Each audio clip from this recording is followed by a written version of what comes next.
having a life scholarship and being able to afford to go to college made me feel inspired to go. When I got a life scholarship, it was such a relief.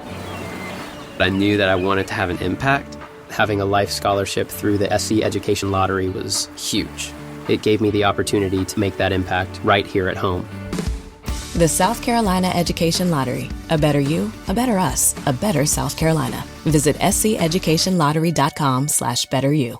Ready to make a real impact every day? Join the Active Day Home Care team and help clients maintain their independence in the comfort of their own homes. Make a difference in someone's life as you provide essential daily assistance and protect their health and happiness. Earn up to $20 an hour and enjoy additional perks like optional daily pay, 401k, paid time off, ongoing educational training, and more. Join a team that values care, compassion, and your professional growth. Visit activeday.com to apply. Okay, welcome back to the deep dive.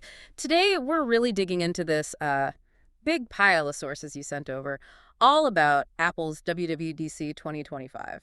A ton of stuff announced. Yeah, a lot. We've got the details on iOS 26, this very different new look they're calling liquid glass, and of course, the big push into AI. Apple Intelligence, they've branded it. Right. So our mission here is to unpack it. What do they actually announce? What's genuinely new? Maybe what's a bit unexpected. And, the bottom line, what's it going to mean for how you actually use your iPhone or your iPad, even your Mac? We'll need to look at the new design, get into the weeds on the AI features, cover the updates to the core apps, the everyday stuff, and then maybe zoom out a bit, see the bigger strategy. Okay, let's start with the visuals then. That's the first thing people will notice. This liquid glass design in iOS 26. Yeah, and it's not just iOS, is it? The sources say it's system-wide. iPadOS, macOS at Tahoe, watchOS, even Vision Pro. They want everything looking consistent. Consistent, okay. But what is it? Like, what does liquid glass actually involve? Well, the idea seems to be about animated depth, translucency, making the interface feel like it reacts more visually tactile, almost. Visually tactile. So what does that look like in practice? Think layers. Like elements are stacked, maybe transparent. Backgrounds might show through icons, menus, notifications, and things might shift or catch the light differently as you move the phone or interact. More fluid, I guess. Apple's pitch is that it's a natural evolution, right? To make things feel more immersive, get you more engaged. That's the official line, yeah. But the initial takes, well, they've been pretty mixed. Let's say lively. Lively is one word for it. I mean, almost immediately, people started making comparisons. MKBHD, other reviewers, pointing straight at Windows Vista's arrow look, which is, well, it's a throwback. Exactly, and not necessarily in a good way for Apple. The worry is it looks dated, not futuristic.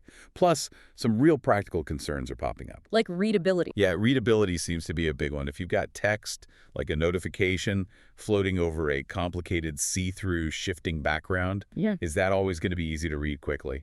Good point. And then, of course, the memes started. Social media is having a field day comparing it to, well, Vista mostly. Naturally. It does raise that question, when does fancy design get in the way of just using the thing? But Apple seems to be sticking to their guns, saying it'll improve engagement.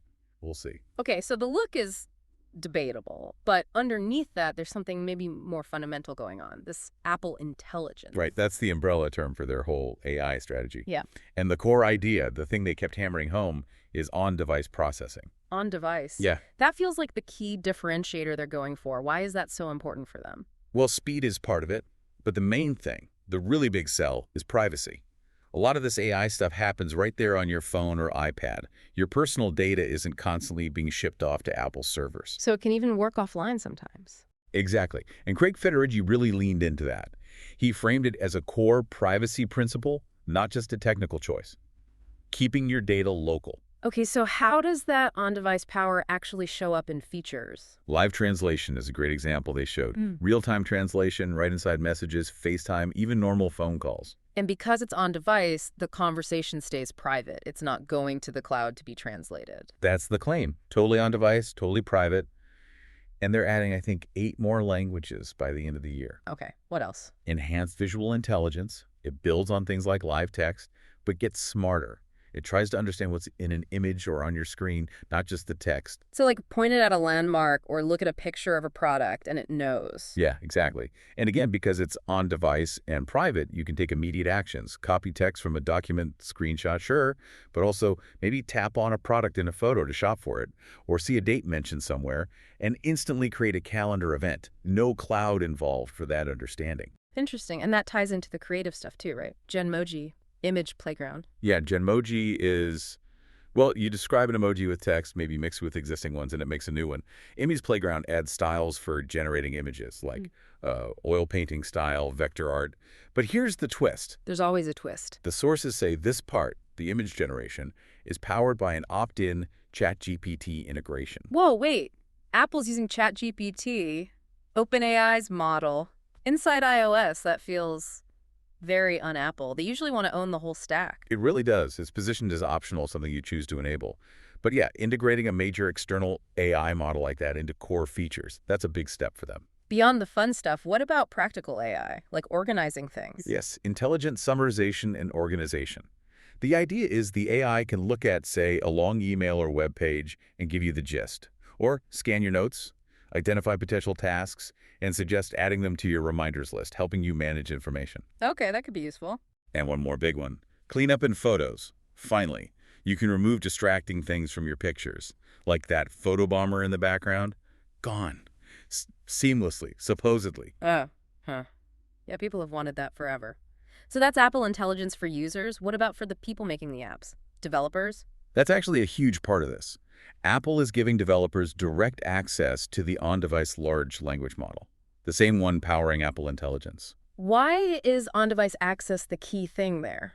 Because it lets developers build smart features into their apps that are also fast, private, and can work offline. They don't have to rely on sending your data to their own cloud or some third-party AI service. It could really kickstart a new wave of apps where privacy and speed are baked into the AI features themselves. Okay, so that's AI, and we talked about the design, but what about just the regular apps, the stuff we use constantly? Did they get any love in iOS 26? Oh, yeah. Lots of updates there. Messages, in particular, got a major revamp. The reports say at least 10 new features. 10 for messages? Wow, like what? Okay, so polls. You can create polls right in group chats now. Super handy.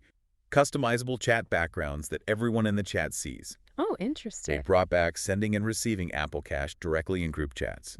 Typing indicators for groups finally can see who's typing. And just an easier add contact button for groups. Sounds like they're really trying to improve the group chat experience. Anything else? Yeah, a couple more interaction things.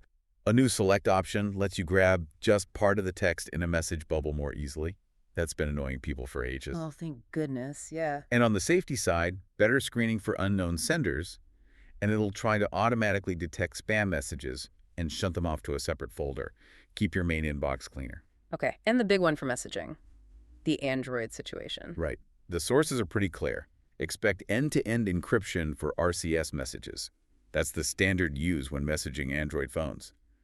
For years, those haven't been secure like iMessages. This finally closes that gap. Huge for privacy when texting cross-platform. That is genuinely a big deal.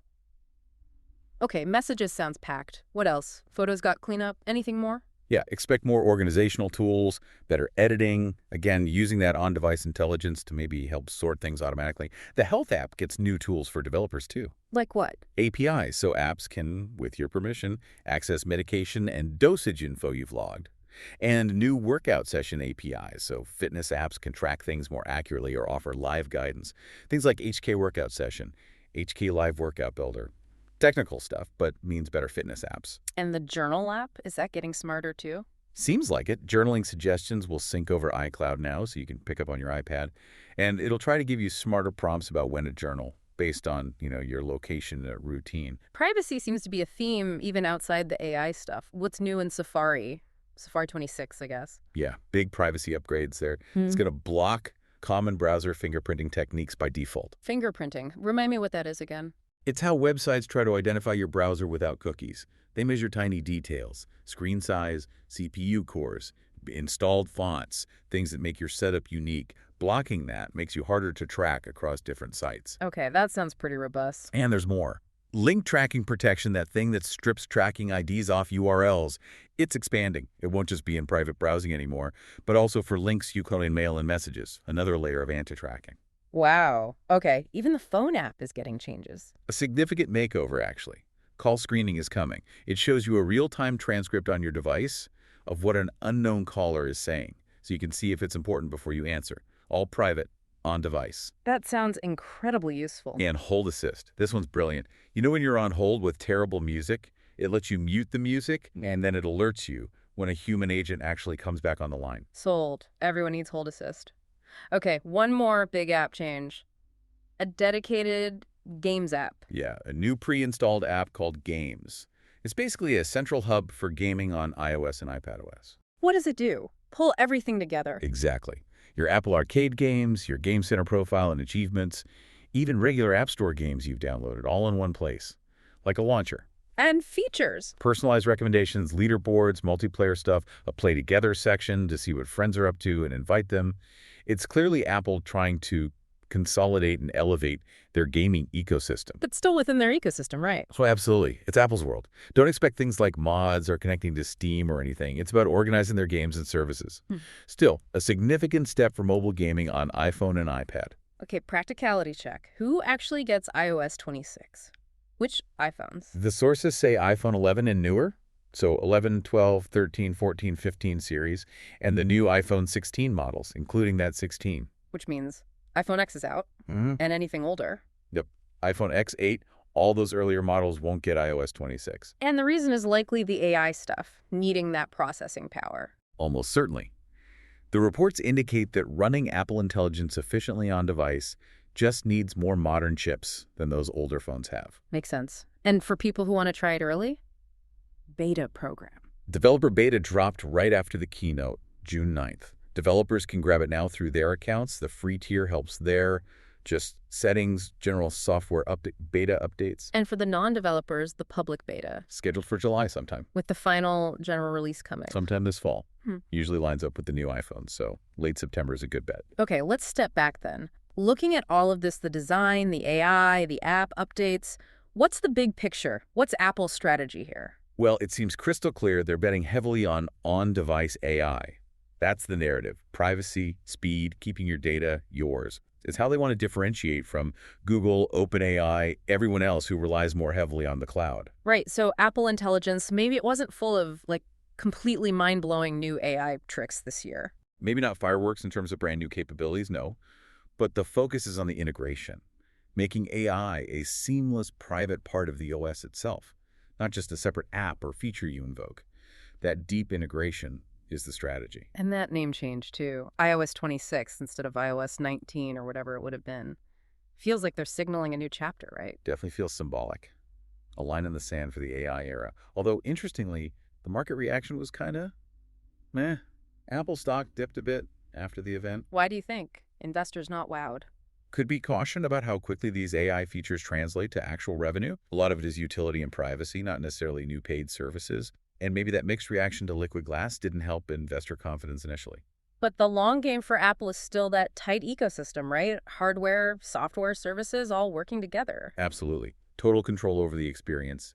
You saw Federighi talking about iPadOS getting more Mac-like multitasking. It's all part of that slow, steady integration and evolution within their walls. So, circling back to liquid glass and the Vista jokes. While the look is getting heat, the overall update seems much deeper than just aesthetics. For sure. Apple's clearly hoping the substance, the private AI, the core app improvements, the gaming hub outweighs any initial visual concerns. It's a package deal. And in the end, what will determine if iOS 26 is a success? Pretty simple, really. Do people use it? Does the AI actually feel helpful day to day? And do people trust the privacy promises? Do the app updates make things genuinely better? Does the design grow on people or does it remain an annoyance? It comes down to that daily experience. Right. So we've got this bold, maybe divisive liquid glass look. We've got powerful on-device AI focused squarely on privacy and a whole host of updates to the apps people rely on every day. Messages, photos, Safari, even the phone app. It's definitely a huge update aiming to reshape how you interact with your iPhone and iPad. Apple's placing a massive bet on this integrated on-device intelligence approach. That's their path forward in the AI wars, it seems. Yeah, but the question remains, right? Will that visual design win people over eventually? Or is the real long-term story going to be the quiet competence of the privacy-first AI and those practical app improvements? It kind of leaves you wondering, does Apple's flavor of integrated private AI feel like the evolution you need in your digital life? Or is the cutting edge, the real excitement, maybe happening elsewhere with those big cloud models? Definitely something to chew on while we wait for that public beta this summer.